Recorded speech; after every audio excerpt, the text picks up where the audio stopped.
Hi, my name is Robert Shelley with Shelley Law, and my law firm assists nurse practitioners with employment contract and independent contractor agreement issues. Today I'm going to answer the question, how you ask for more money as a nurse practitioner.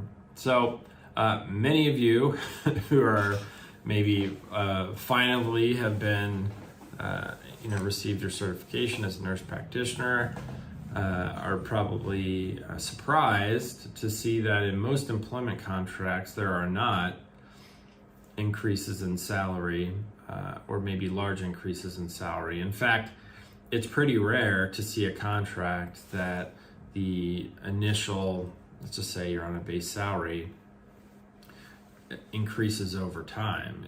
It's just fairly rare. Some of them may have that, but especially if you're working for a practice and not like a large healthcare network or hospital or something like that, there aren't going to be built-in cost of living increases or anything like that.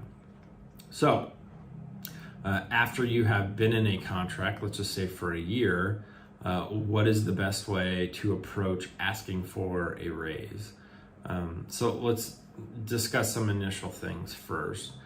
If you sign a contract for 3 years, and let's just say you're an NP and you're making 110 a year, and there's no, baked in increases at all, many people, are concerned that they are not allowed to ask for a raise, or perhaps they have to wait until the end of the 3-year term in order to do that, and that's just not true.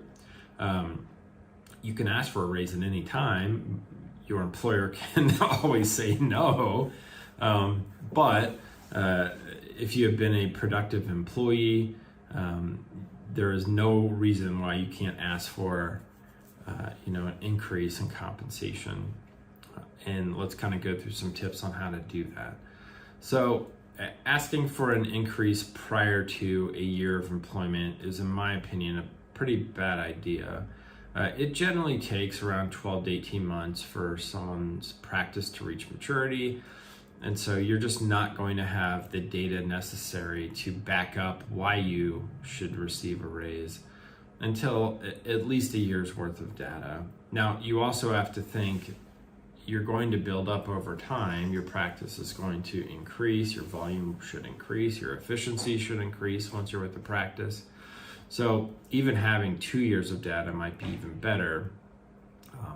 But I always find going into, and I'm not going to consider this a negotiation, but maybe more of a request for an increase in salary is always met with a better result if you have hard data to back up why you should receive a boost in salary. And so how do you get that hard data? Well, you need to ask the practice at the very beginning to receive monthly, quarterly, I think an annual calculation is just, you shouldn't be waiting that long.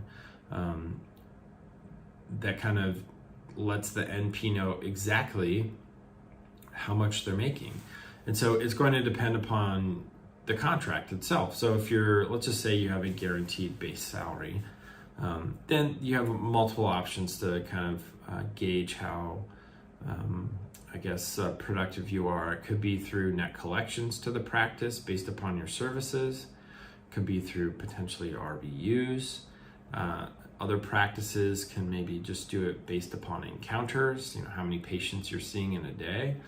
But you need to track those things so that when you go to the employer, you can say to them, look, this is how much the practice has collected on my behalf. These are how many patients I've averaged per week or day. These are how many RVUs I generated. And therefore, the practice can obviously compare those, maybe if you're in a practice with a bunch of other NPs, and just show them, all right, that you are much more productive, and therefore you do deserve a raise.